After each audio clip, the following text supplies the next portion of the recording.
Hey there, friends. Today we share a special episode just for Christmas. Me, Liz, and our producer Rex have a great discussion about traditions and tasty foods, as well as a new term Liz introduces called Twixmas. We tackle another concept called December drift and the importance of reconnecting as a couple at this wonderful time of year. We also recognize that this may not be the most wonderful time of the year for some people, so we share some tips for those who may experience Christmas as a difficult day. We hope you have a very Merry Christmas and enjoy the show.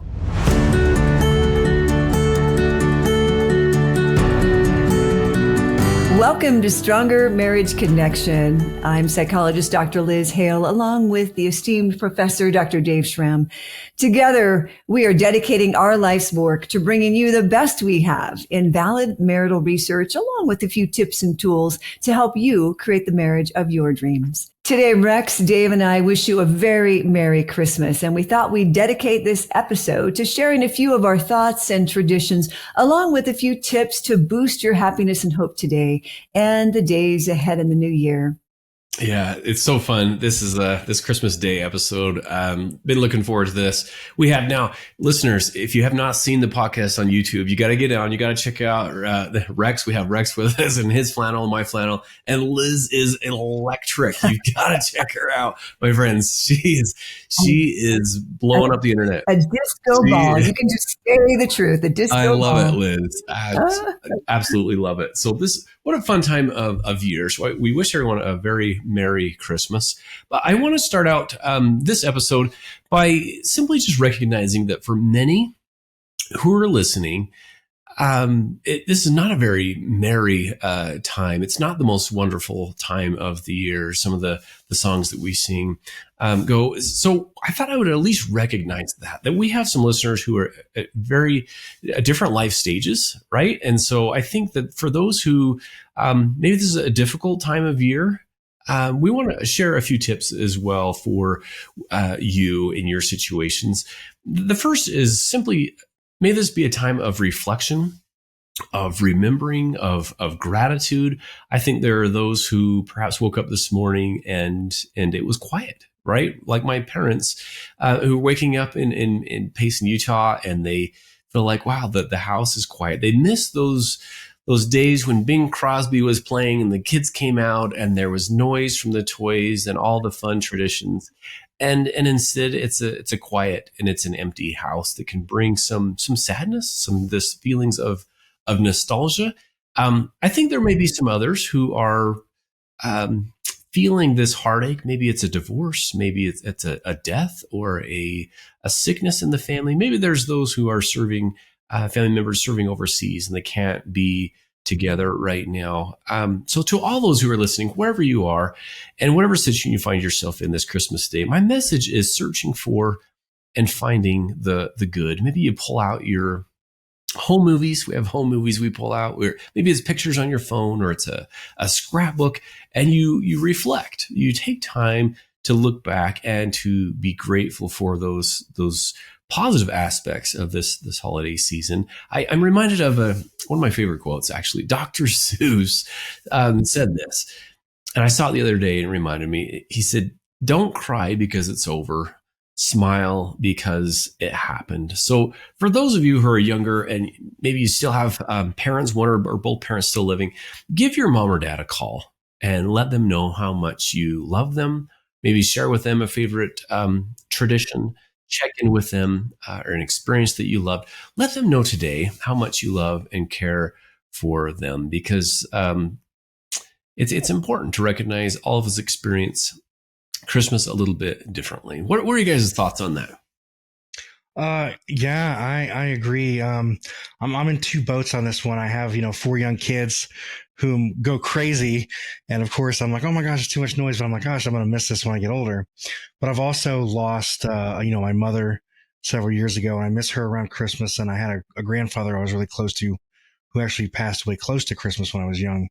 So I can understand that. Really, don't be sad that they're not there. Rejoice that you even got to experience and share time with them and have those memories. Don't cry because it's over. Smile because it happened. That is a phenomenal point of Dr. Seuss, and you too, Dr. Dave and Rex. You mentioned also traditions, Dave. I think those can really help create powerful connections. What are your favorite Christmas traditions, Dave?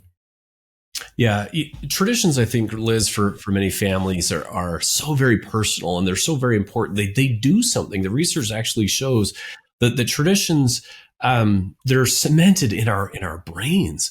So some of the fun ones, our family, we absolutely love Christmas. We love the traditions, going to watching the movies and the music and getting into the spirit of the holidays. Kind of an interesting one that I grew up with that I'll share. It may sound kind of silly, but our kids absolutely love it. And that's what we call a Christmas train.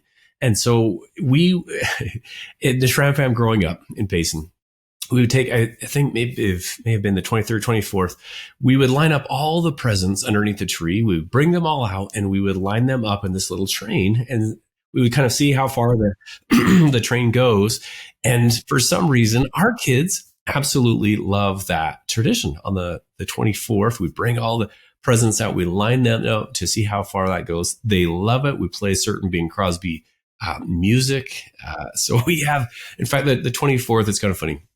Our kids, they will, ever since they're little, they scheduled out the entire day, the Christmas Eve, the 24th, out to the minute, right? Of this is when we're going to wake up and we're going to clean, and then gingerbread houses, and then we're going to go outside and play. And they love scheduling out the entire day. And then we finish the day by watching Polar Express, reading 'Twas the Night Before Christmas, and then Luke 2, and then talk a little bit, and then they go to bed. So yeah, we have fun little traditions. Rex, what about you?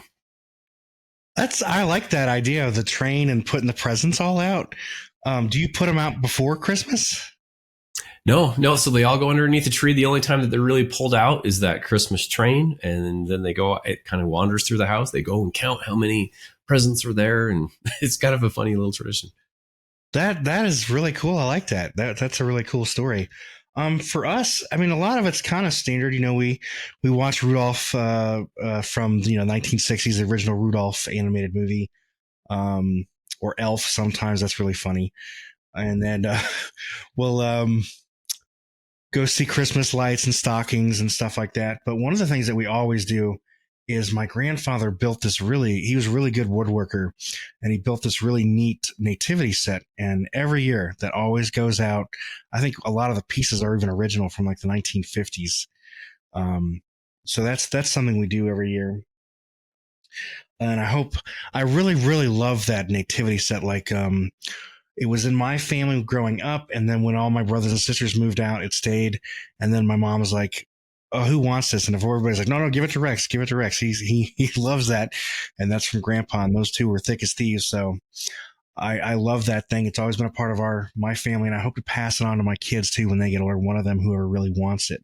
So that's one of our kind of traditions. Those are really special, those nativities, aren't they? I love that. Mm-hmm. I heard this sweet story just recently on the nativity. Anita Stansfield wrote a book, and kind of a love story, but this couple, they put out their nativity scene right out front of their home. It's an outdoor one. It was getting kind of beat up through the years, but one night they noticed that baby Jesus was gone. Someone had taken baby Jesus. Who's going to do that around Christmas? They couldn't believe it. They kind of went on with their day, and then this is probably Christmas Eve actually. And they decided, you know what, let's go out and let's go buy a new baby Jesus and swaddling clothes and get him back in our manger, our nativity. So at least he's there for Christmas Eve. And so they did so, went out and played Sup for Santa and just kind of enjoyed themselves, because it was a tough time of year. They were longing for a family of their own, and a few adoptions had fallen through. Well, when they got home with this new baby doll wrapped in these swaddling clothes, they went to put him in their manger, their nativity scene, and baby Jesus was back. But he was back and he was glorified. Somebody had taken him and had redone him, had touched him up, had repainted him, had new swaddling clothes. And then there was a note also right next to him that said, next year, we're going to kidnap Mary. Is that a great story? I loved that. I love that. When you two are talking about traditions, I think some of my favorite traditions really have to do with food. I don't remember a lot of traditions in my family growing up, but the food was definitely one of them, especially on Christmas Eve. It would always be crab, cracked Dungeness crab. And eventually when we could afford it, it was king crab legs. And I've brought that into my marriage a little bit. And again, it's really harder to come by these days, but that's still a very favorite tradition when we can still have some of that crab.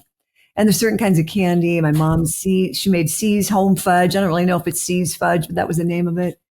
So I think it's the food that really makes me smile when I think back over time and traditions. Yeah. The crab, that's really unique. Because this year I'm trying to think of what to do different, because turkey is after Thanksgiving, I'm done with turkey. So I never quite know what to do for Christmas. We usually do ham, but crab, that's really interesting. Dave, do you do anything different for Christmas as far as food? Yeah, we have, growing up, we had barbecued hamburgers. Isn't that funny? Yeah. And it was just normal for us. But now we have a ham dinner. Yeah. Potatoes, and we go out on our kind of formal dining room and light candles. And we talk, and yeah, so it is. Food is such a big one, isn't it? Mm-hmm. You bet. Yeah. Liz, what about advice? Are there tips? I'd love to hear your guys' thoughts about tips or advice that you would give couples during the holidays. Around Christmas, around the day in particular.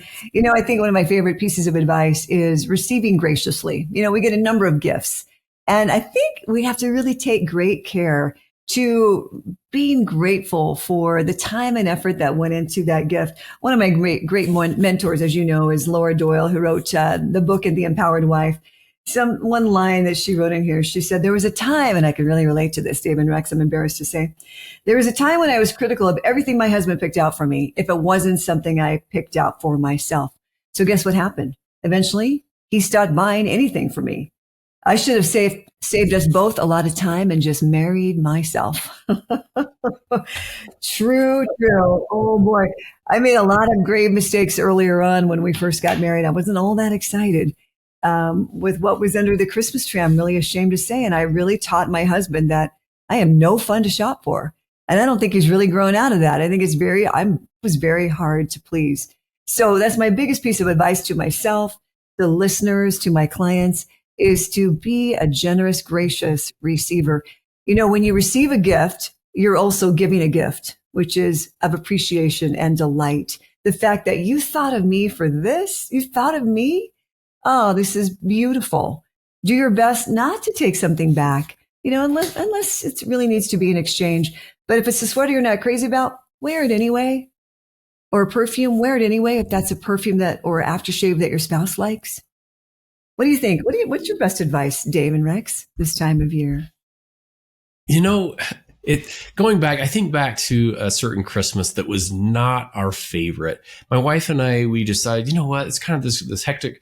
How about this year we just focus on the kids. We really don't get each other anything, and it was the worst. It was awful. So we have not done that again.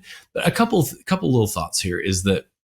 Kind of comes back to love languages, to be honest, because I am not, mine is not gifts. Whenever it's like, oh, let's make a list and what kinds of things do you want? I only have to think for 1 second. I'm like, I don't really need anything, right? I have all the joys and comforts that I really ever want. And so, but then I have to be careful because our kids, they love the gifts. My wife and I, we talk about it, and I make sure that she loves gifts. She loves stuff. She loves surprises, that kind of thing. So I think I have to turn outward and think about her. What would this day be like with her? Now, with sizes and shoes and sweaters and all that, I have made all kinds of blunders.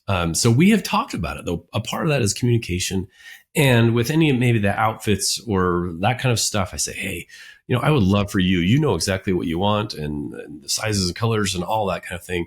But then I always do a few things that she hadn't thought about, or it wasn't maybe on her list, just because I know that she likes those surprises. So that's that really thoughtful approach, right? To really get to know someone and pay attention to what they like, what they need, what they say. If we listen closely enough, well, we often can hear the desires. Yeah.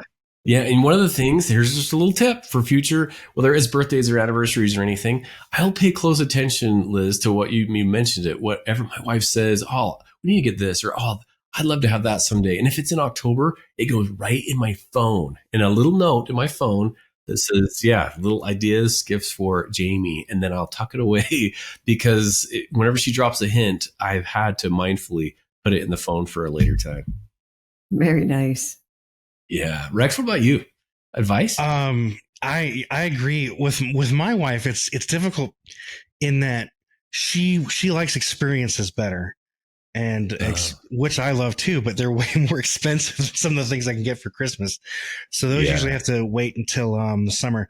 Plus, her birthday is close to Christmas, so that's always kind of a thing to juggle. But I agree too with Liz. Like, really appreciate and say, man, you thought of me. That's awesome. I totally agree. And my wife is amazing at that. She's really good at, I'm pretty open about what I want for Christmas. I can be kind of a big kid when that comes up, but she can make it really special. One of the coolest things, and anybody wants to try this is a really neat idea. And it totally blew me away when my wife did it. But I think it was like our first or second Christmas. We had the presents under the tree. And I remember going to look at I was trying to figure out what they were. And I looked at the tag and it said to and from. And this was so awesome. She had written to all my favorite movie characters from their accompanying person, like James Bond's The Living Daylights was to James from the girl from the movie. I forget her name now, Carla or something. Yeah. And there was a video game name and all these different names of characters or people I have read about or really appreciated and enjoyed. And she had written from their female counterpart on all the presents for me. And that was awesome because I was like, man, she really, really gets me. She knows the stories I like, the movies I like, the games I like, the people I like. And it still warms my heart to this day to even think about that. That's still the coolest thing.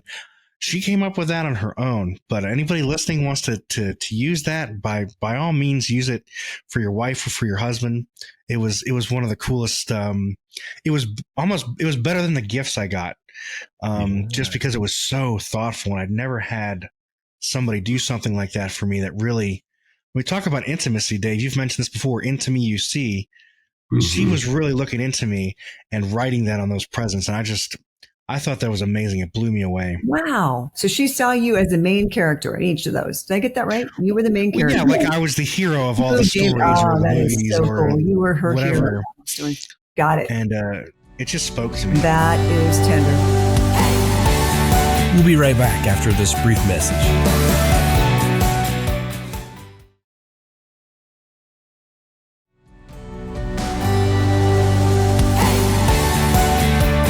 And we're back. Well, let's dive right in.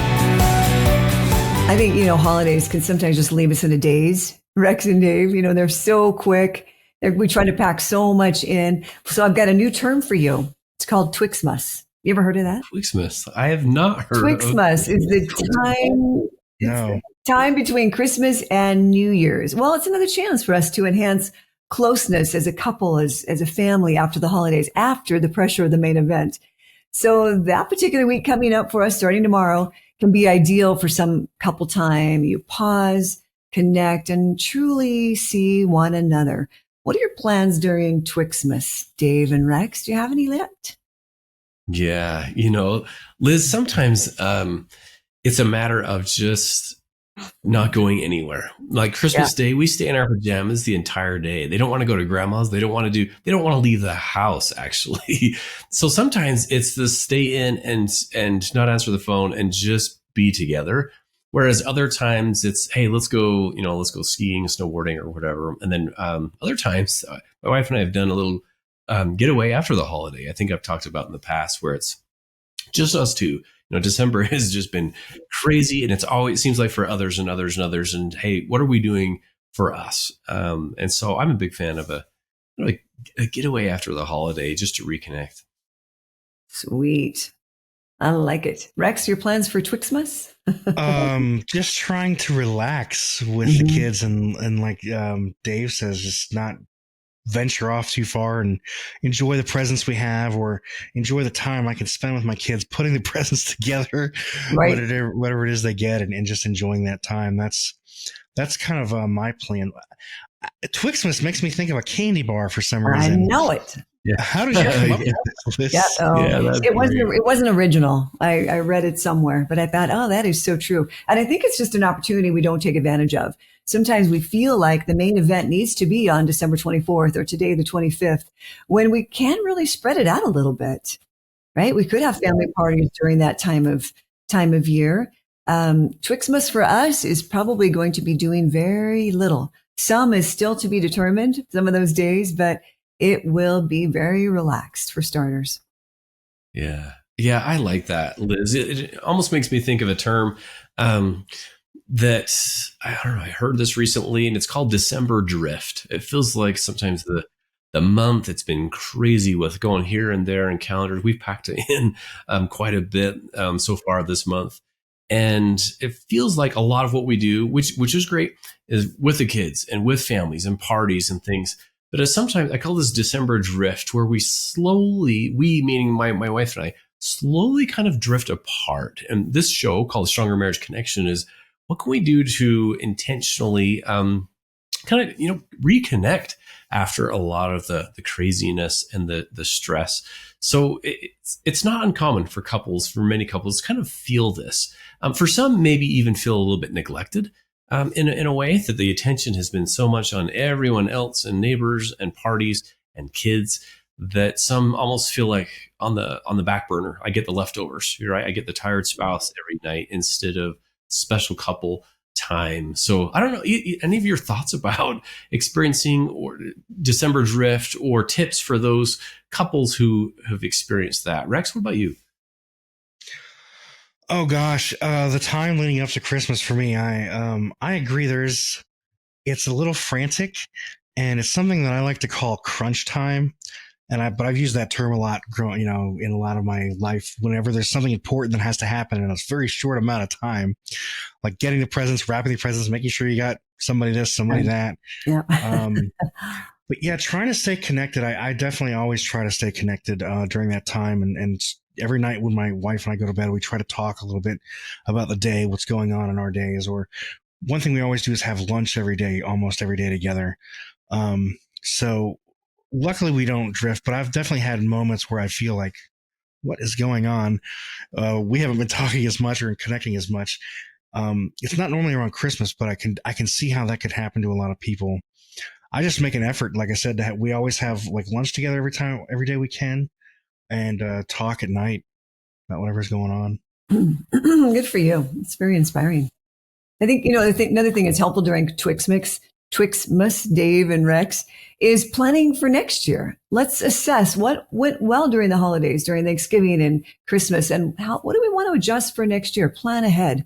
I often tell my younger couples, especially, if you want to forego the extended family traditions next year, 2024, maybe you'll head out of town to celebrate your own private holiday. Let your in-laws, let your extended family know now to avoid, I think, an even greater disappointment the closer you get to next year's holiday. It's a big deal to go against tradition, I know. But I think, again, part of that leaving and cleaving we talked about in another episode is really pretty important to start your own traditions. I think it's really so sweet when we can carry some over, but it becomes a time for you as a family now, your own family, to say, what's important to us? What do we want to carry through? Oh, love that idea. No, I love that idea, Liz, of this planning, because I think especially younger couples, I remember when I was younger and it was, her year as far as her family, maybe staying at her parents' house or a sibling when we would travel and we didn't stay close by. So that planning ahead, so there's, and things are going to come up, right? But I love that. Okay. What went well this year? And I'll give you an example of this. Last year, again, we had a daughter that was serving a mission for our church. So she was gone. Another daughter that was married. So it was a different feel. But last year, so they were talking 2022, Christmas, just the month of December, it was, we did very little. Our friends and neighbors were, we got tickets for this, and we're going to Gentry, and we're going to this play, and we're going to these concerts and things. And both my wife and I were like, we're kind of fuddy-duddies. So we actually planned for this year. So this is a year ago. We said, you know what, for this coming year, and our daughter will be home and all, let's plan something. And let's not go crazy, but let's intentionally, when tickets come on sale, it takes some intentionality. It takes some planning, looking ahead. what's our calendar? And we actually sat down with our calendar and said, okay, hey, this concert's here. Let's get these tickets for this and let's go here. And so just to create some more of those memories as we feel like some of our children are kind of slipping away. They're getting older and it makes us want to slow down time. And let's make Christmas more intentional as we create these memories. And so I think that it makes some, I love the idea of planning, Liz, with creating intentionality of tradition, of maybe new traditions. I love that as a new couple coming up with new things that you want to do together. Yeah, I love that thought. Rex, what's your take on some of that? I mean, moving to Utah like we did about 5 years ago, we've definitely had to do some of that. When we were back on the East Coast, we would we kind of back and forth, like, oh, Thanksgiving will be at our house, and then Christmas will be at your parents' house, and then next year will be, Thanksgiving at their house and Christmas at our house. We would alternate it a lot back then.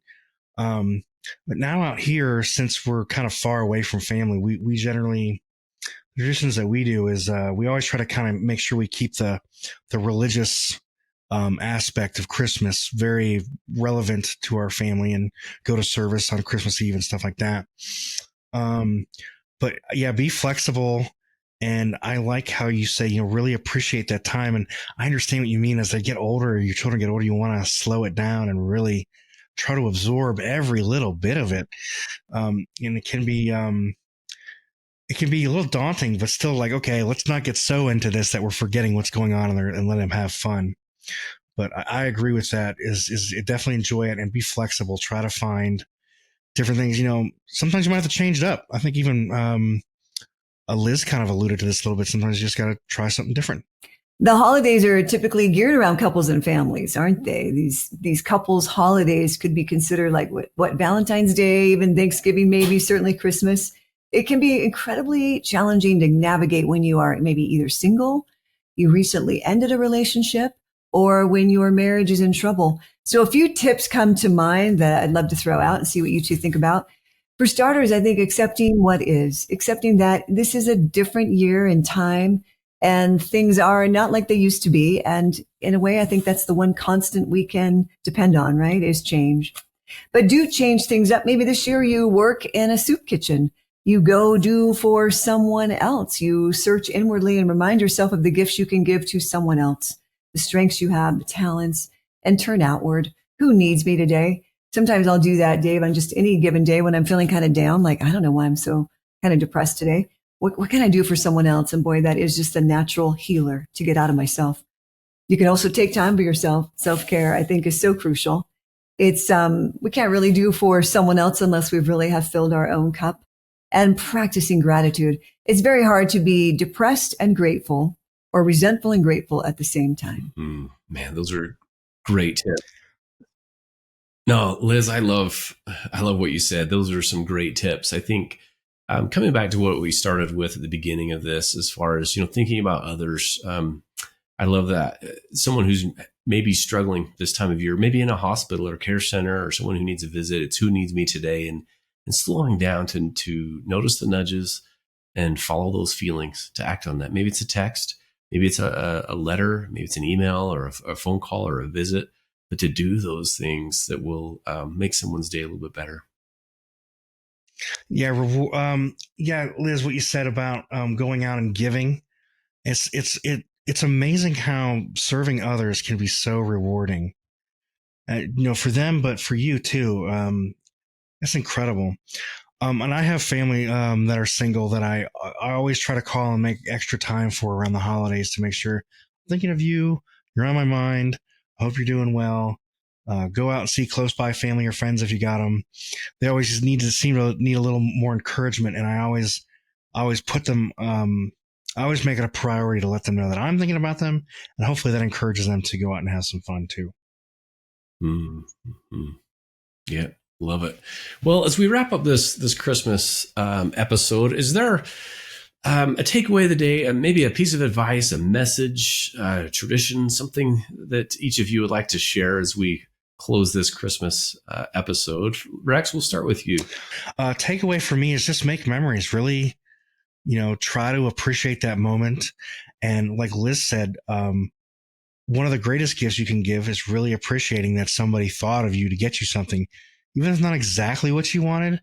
They took that time to think of you. Like, a memory for me is I got a guitar when I was 12. I really wanted an electric guitar. I wanted a certain one. My parents got me one that was close to it, and I love that guitar. I remember loving it when I got it, and I still love it. It's actually hanging up on the wall right there. That guitar is over 30 years old. I've had several other guitars. That's still my favorite, even though it's not the exact one I wanted. And that appreciation can really change your attitude too. Mm-hmm. Love it. Love it. Liz, what about you? I have a great example of that appreciator in my own family, a sister-in-law who's been a teacher for, 38 years. And at Christmas time, she often gets gifts on her desk or at the end of the school year. And she is the best by holding up each gift and just oohing and awing and just appreciating it and loving the color and the texture and the smell of it, if it's a fragrance.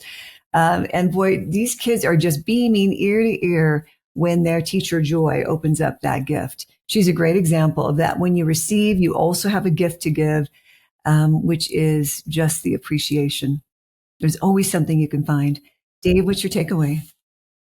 My takeaway is that I love the appreciation. I love the gratitude. I think for us, and it makes me just, even today, I want to go look through, pictures and videos and these little books that we put together for our kids, just that captures each Christmas, and just to really reflect, to pause, to be grateful for what I do have, and not maybe get so, longing for those days in the past, but reflect on those and appreciate those, and then to look forward, and how can I do better? How can I be better? Who can I serve? Who needs me today? So that's my takeaway. As we wrap up this episode, friends, we hope that you will take advantage of the many resources that are out there to strengthen your marriage connection. One of those, again, is the Utah Marriage Commission. This produces this and that's behind and sponsors this podcast. You can find the resources at strongermarriage.org.